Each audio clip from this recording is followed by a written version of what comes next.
Hey guys, welcome back to Clownfish TV. This is Neon Geeky sitting this video out. I think it's pretty boring stuff, but we're going to talk about TikTok.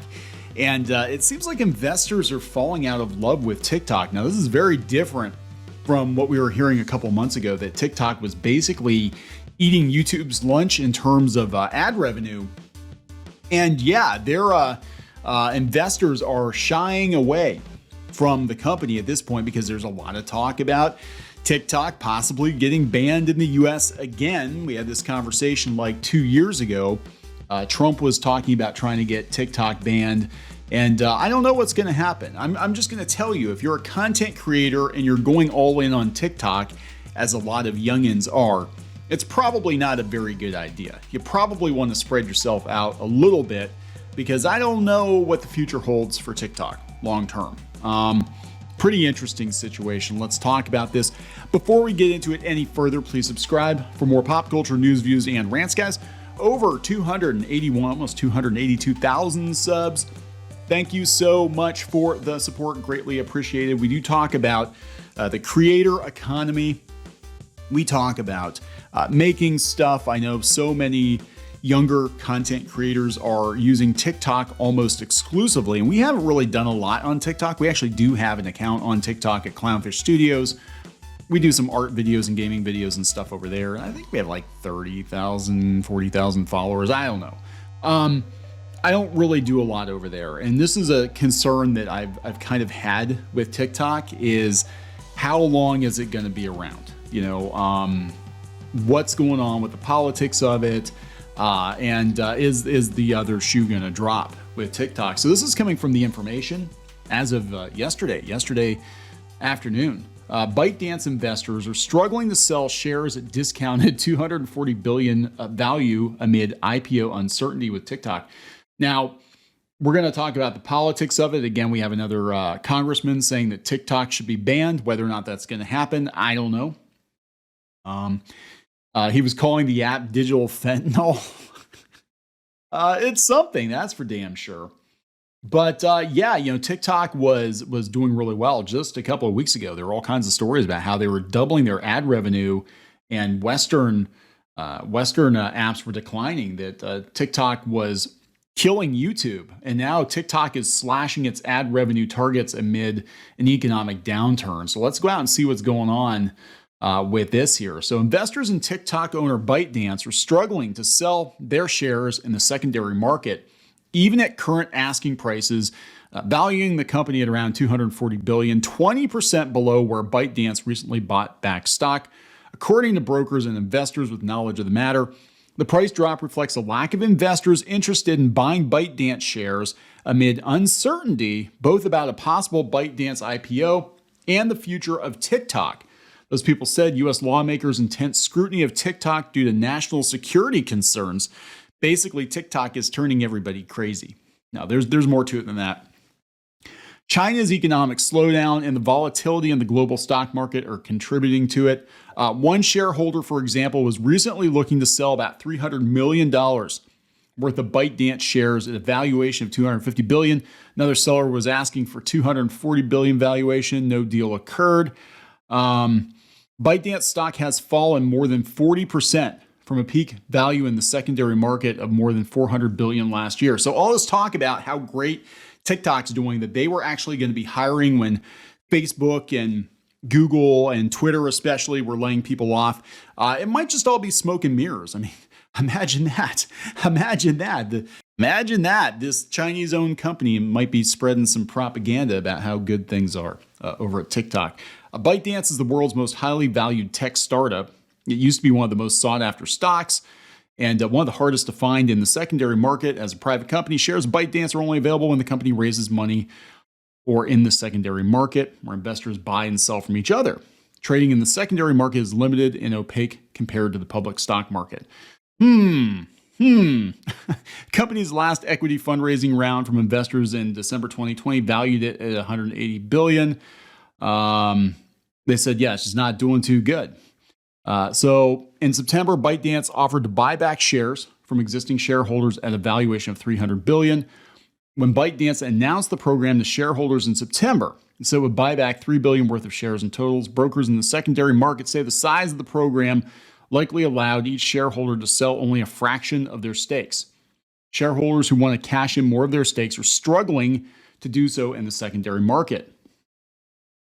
So the valuation drop in the past year and a half reflects a Chinese government regulatory crackdown on internet companies, the global stock market's crash, and China's economic woes flowing from the country's severe COVID-19 restrictions.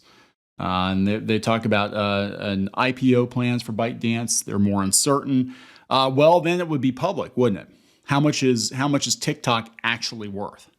You know, would you want to go public with TikTok when everybody else is seeing their stock crater right now? I don't think you want to.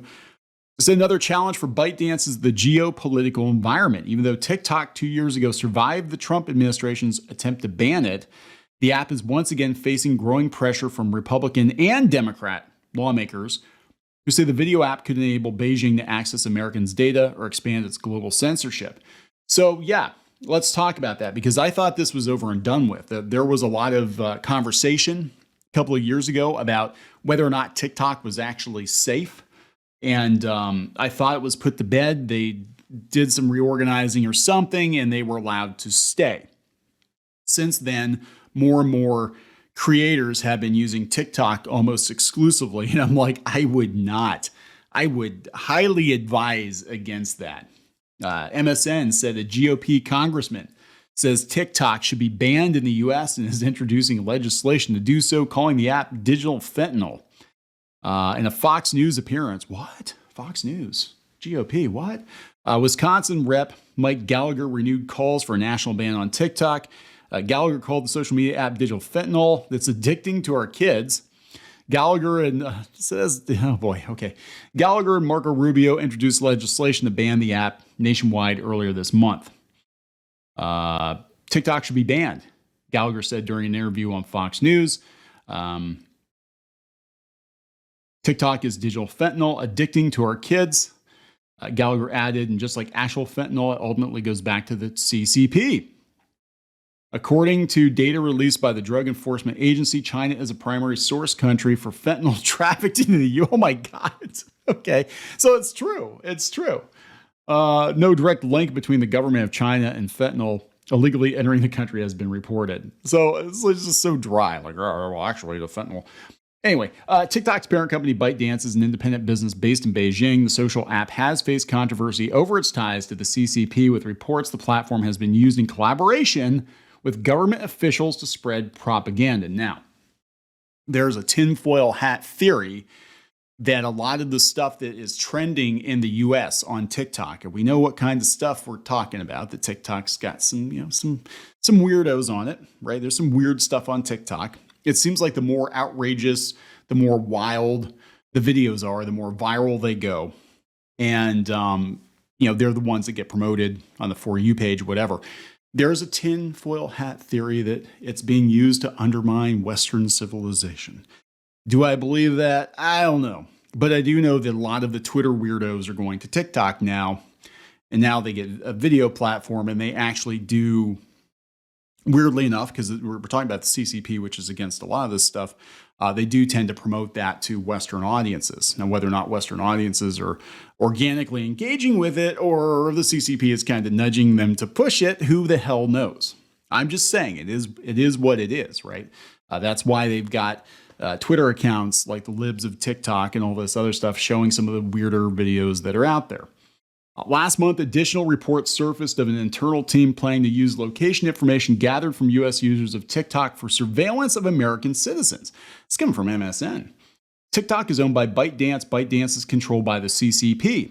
That means the CCP can track your location, can track your keystrokes, it can censor your news. Why would we give our foremost adversary that amount of power, said Gallagher. TikTok's security concerns have long been a subject of scrutiny from both sides of the aisle. Wow. The Trump administration proposed a total ban of the app in 2020. In 2021, the Biden administration promised a security review of foreign-owned apps. Hasn't published the results yet. In an op-ed published in the Washington Post earlier this month, Gallagher and Rubio called TikTok a major threat to U.S. national security. and urged the Biden administration and Congress to take action against the popular app. TikTok has been the most downloaded app in the US since 2021. So that's interesting. Again, I did not realize that was going on, but we have all that going on, and they're struggling to sell their shares. So is TikTok fake? How much of TikTok is fake? You know, I know a lot of people use it. I know my kids are on it all the time. I know Gen Z loves TikTok, right, compared to YouTube. But now the interesting thing is, if TikTok gets gone for whatever reason, then you know, it kind of blows the doors off for, you know, competitors to come in. Maybe you know, Twitter will do something with video again and make it more palatable to people to come over to Twitter and do their short form video content. Of course, you know, Facebook and YouTube trying to compete with TikTok. It's okay. It's not great, but the format definitely has potential. Just you know, who do you want running it? I don't know. Interesting stuff, though. I'm going to wrap it up. Please subscribe for more pop culture news, views, and rants, guys. We'll talk later.